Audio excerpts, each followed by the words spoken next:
할렐루야. 우리 성도님들, 우리 어제 본문 말씀을 보면 참 우리가 마음으로 조금 힘든 말씀이었습니다. 왜냐하면 세상에서 예수님께서 드러나시는 것, 그리고 우리가 잘 되는 것, 세상에서 우리가 사람들이 부러워할 만큼 잘 되는 것이 하나님의 관심이 아니라는 그런 말씀을 우리가 같이 묵상을 했습니다. 여러분, 그렇습니다. 하나님께서는요, 우리가 1등하고 우리가 성공해서 하나님께 영광 돌려드리는 것이 하나님의 목적이 아닙니다. 하나님께서는 하나님의 영광을 드러내시기 위하여 십자가의 길로 가셨습니다. 사랑의 길로 가셨고 순종의 길로 가셨습니다. 그것을 우리도 같이 하라라고 말씀하십니다. 그렇다면 하나님 그 힘든 길을 우리가 어떻게 합니까? 그 말씀의 답이 바로 오늘 본문에 나와 있는 것입니다. 15장은 둘로 나눠서 볼 수가 있습니다. 오늘 본문인 17절까지는 참 포도나무이신 예수님과 진정한 연합을 이룬 사람들끼리 누리는 그런 사랑의 관계를 설명하고 있습니다. 1절부터 6절을 보면은요, 참 포도나무 비유가 나옵니다. 1절부터 6절에 5절 말씀을 제가 읽겠습니다. 나는 포도나무요 너희는 가지라. 그가 내 안에 내가 그 안에 거하면 사람이 열매를 많이 맺나니 나를 떠나서는 너희가 아무것도 할 수 없습니다. 여러분, 이스라엘 사람들에게는요, 이 포도나무는 신학적으로 아주 중요한 그런 의미를 갖습니다. 시편 80편 8절을 보면 이스라엘 백성들은 하나님께서 애굽에서 옮겨서 가나안에 심은 포도나무라고 이렇게 말씀하고 있습니다. 제가 읽겠습니다. 시편 80편 8절에 주께서 한 포도나무를 애굽에서 가져다가 민족들을 쫓아내시고 그것을 심으셨나이다. 포도나무는 좋은 열매를 맺어야 합니다. 하지만 옮겨 심은 이스라엘은 좋은 열매를 못 맺었습니다. 하지만 참 포도나무이신 예수님은 다릅니다. 요한복음 2장에 나오는 가나의 혼인잔치를 여러분 기억하시죠? 가나의 혼인잔치에서 물이 뭘로 변했습니까? 포도주로 변했죠. 여러분, 그것이 무엇을 의미합니까? 물이 포도주로 변했다는 것은 단순히 기적이 일어났다가 아닙니다. 이것은 참 포도나무이신 예수님을 통해서 메시아 시대에 주어질 풍성한 복. 여러분, 그때 포도주를 마시면서 뭐라 그랬죠? 처음에는 좋은 거 갖고 오고 나중에 취한 다음에는 그냥 대충 안 좋은 거 주는데 여기는 어떻게 이렇게 다 줍니까? 이 얘기는 뭡니까? 풍성하다는 거예요. 메시아 시대에 예수 그리스도로 예수님께서 오실 그 메시아 시대에 하나님께서 주실 풍성한 복이 넘치는 그런 것을 포도주로 표현된 것입니다. 여러분, 이런 배경에서 오늘 말씀을 예수님께서 제자들에게 주시는 거예요. 예수님께서 오늘 본문에서 나는 참 포도나무다 라고 선언을 하십니다. 사실 구약의 내용을 잘 알고 있었던 우리 그 제자들은요, 아마 이 얘기를 듣고 깜짝 놀랐을 거예요. 왜냐하면 구약을 잘 알았던 사람이라면은 이스라엘이 포도나무이라는 거를 알 텐데 예수님께서는 그거를 다 부정해 버리시고 내가 참 포도나무다 라고 말씀하시는 거니까 그 얘기는 뭡니까? 이스라엘의 역사나 이스라엘의 어떤 정체성을 부정해버리고 내가 참 포도나무다 라고 말씀하시는 것입니다. 그래서 이스라엘은 실패한 포도나무이기 때문에 더 이상 참 포도나무가 될 수 없다라는 말씀을 예수님께서 하신 거예요. 이제 제자들은 깨달아야 됩니다. 예수님께서 참 포도나무이시기 때문에 이스라엘이 열매 맺는데 실패한 것처럼 예수님은 절대 실패하지 않으십니다. 예수님께 붙어 있으면 절대 실패할 수 없다는 것입니다. 그리고 예수님께 붙어 있는다는 것은 이제 예수님을 믿는 모든 제자들은 하나님의 새로운 백성들이고 예수님을 참 포도나무로 모시는 가지라는 의미가 됩니다. 이제 하나님께서는 우리에게 직접 열매 맺으라고 요구하지 않으세요. 가지에만 잘 붙어 있으라고 말씀하시는 겁니다. 아멘. 이것을 어제 말씀으로 우리가 다시 돌아가서 살펴보면 예수님께서는요, 여러분이 열심히 사업하고 열심히 공부하고 뭐 해가지고 1등하고 성공해서 영광 돌리라고 우리에게 그 공을 넘겨주신 것이 아니라는 거예요. 우리가 할 일은 뭡니까? 오늘 본문에 나온 대로 예수님께 잘 붙어 있으면 된다는 거예요. 아멘. 이렇게만 하면 열매를 맺을 수 있습니다. 다시 말해서 열매를 못 맺는 것이 불가능한 상태가 되는 것입니다. 그것이 바로 오늘 본문 말씀 4절입니다. 4절 다 같이 읽겠습니다. 4절 시작. 내 안에 거하라 나도 너희 안에 거하리라. 가지가 포도나무에 붙어있지 아니하면 스스로 열매를 맺을 수 없음같이 너희도 내 안에 있지 아니하면 그러하리라. 아멘. 아멘. 사랑하는 성도님들, 예수 안에 거하시기를 주님의 이름으로 축원드립니다. 아멘. 그것이 생명의 방법이고 열매 맺는 방법입니다. 아멘. 하지만 여기서 우리가 꼭 생각하고 넘어가야 될 말씀이 있습니다. 예수님께서 참 포도나무라고 말씀하시면서 이어서 내 아버지는 뭐라고 말씀하셨죠? 농부라라고 말씀하셨어요. 그리고 2절에 보면 농부가 가지치기를 하신대요. 2절을 다 같이 보겠습니다. 2절 시작. 물은 내게 붙어있어 열매를 맺지 아니하는 가지는 아버지께서 그것을 제거해 버리시고 물은 열매를 맺는 가지는 더 열매를 맺게 하려 하여 그것을 깨끗하게 하시느니라. 아멘. 여러분, 여기에서 이제 우리의 고난에 우리가 겪는 그런 어려움의 힌트가 나오는 것입니다. 가지에 붙어있지 않고 열매 맺지 아니하는 가지는 예수님께서 비유하신 것처럼 가라지, 그리고 또 그 풀에 나는 그 피 뽑아내는 것, 이것처럼 여러분 하나님께서 제거해 버리신다는 거예요. 심판이 있다는 것입니다. 하지만 열매 맺는 가지는, 예수님께 붙어있는 가지는 그대로 놔두지 아니하시고 하나님께서 어떻게 하신대요? 깨끗게 하신대요. 깨끗게 하신대요. 여러분 그 농사를 지어보신 분들은 아시겠지만 우리 앞에도 제가 게을러서 그런지 우리 옆집에 사는 그 분들이 우리 앞에 있는 나무를 막 이렇게 가지치기를 봄단장을 하시더라고요. 그래가지고 제가 옆에 가서 할 줄 모르니까 그냥 떨어진 가지들을 이렇게 주워 담으면서 이제 옆에서 도왔어요. 가지를 깨끗하게 잘라 놓으니까요, 너무 예쁜 거예요. 네. 그리고 그게 더 풍성하게 되더라고요.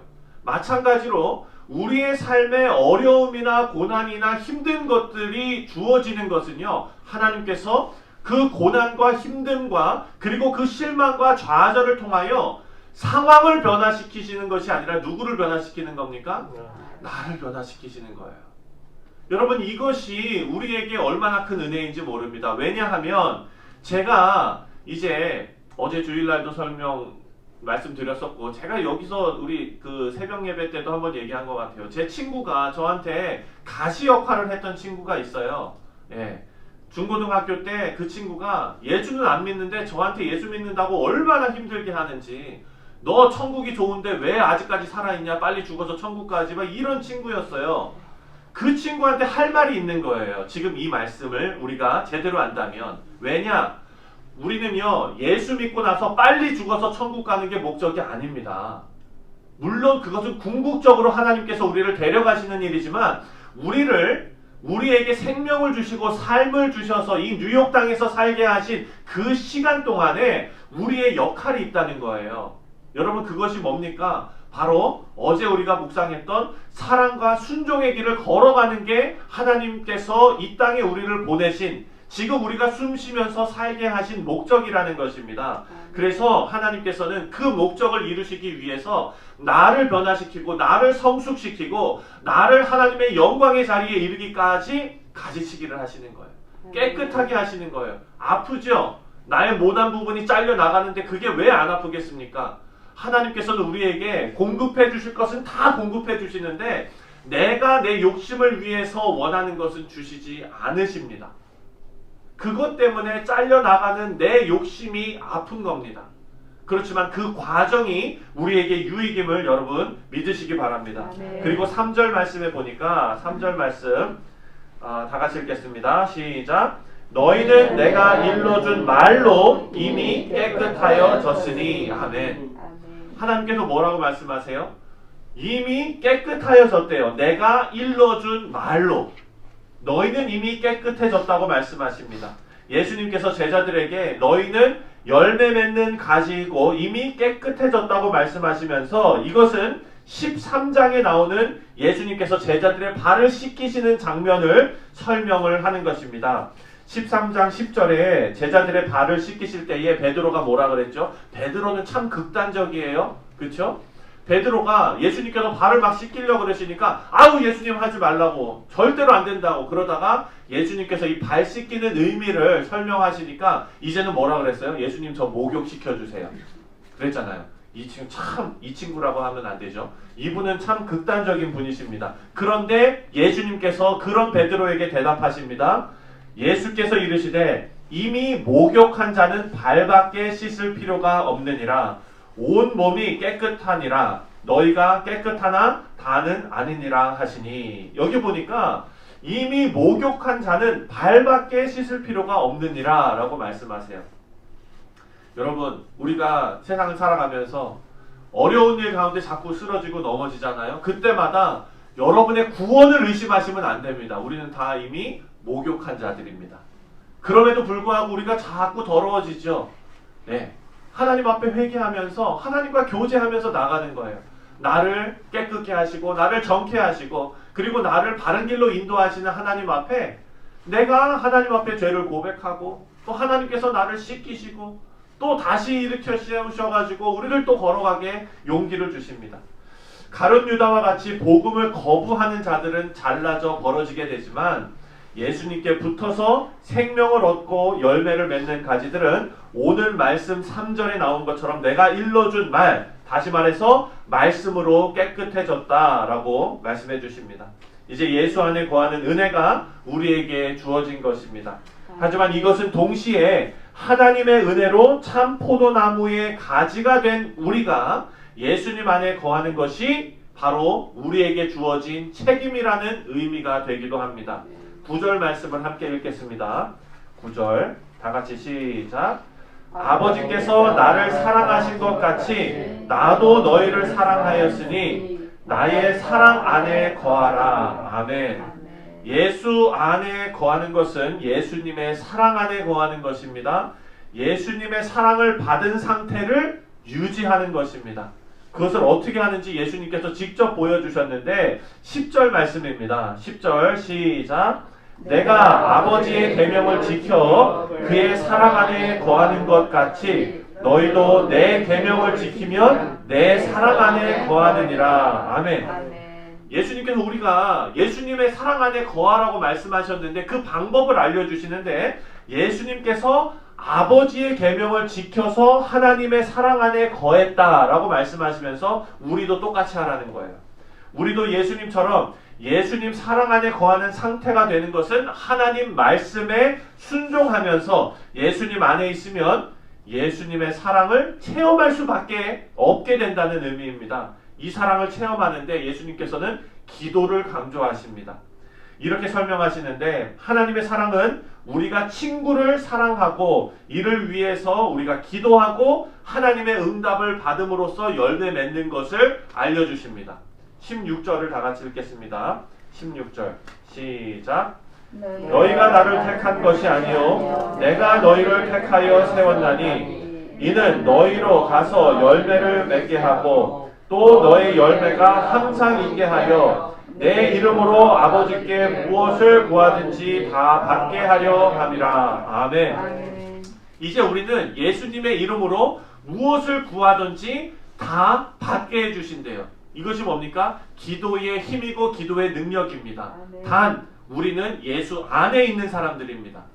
그렇다면 뭡니까? 예수 밖에 있는 사람들처럼 나의 욕심과 나의 육신의 정욕을 위해서 구하는 것은 하나님께서 들어주실까요? 안 들어주실까요? 그렇죠. 여러분, 하지만 우리 안에서 풍성함이 하나님으로부터 나오는데 하나님께서는요 부족함 없이 우리를 채우시는 것을 여러분 믿으시기 바랍니다. 솔로몬의 그 어떤 아름다운 옷보다 하나님께서는 그 아름다운 꽃 그것처럼 하나님께서는 들풀도 입히시고 새들도 먹이시고 하물며 하나님께서 그렇게 사랑하시는 저와 여러분을 하나님께서 그냥 놔두시겠습니까? 그렇지 않습니다.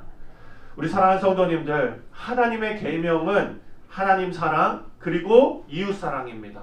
이 이웃 사랑은 순종입니다. 이것을 기도로 간구하며 참 포도나무의 가지가 된 사랑의 책임을 다하는 것이 바로 우리를 친구로 부르신 하나님의 사랑에 거하며 예수님 안에 거하는 의미입니다.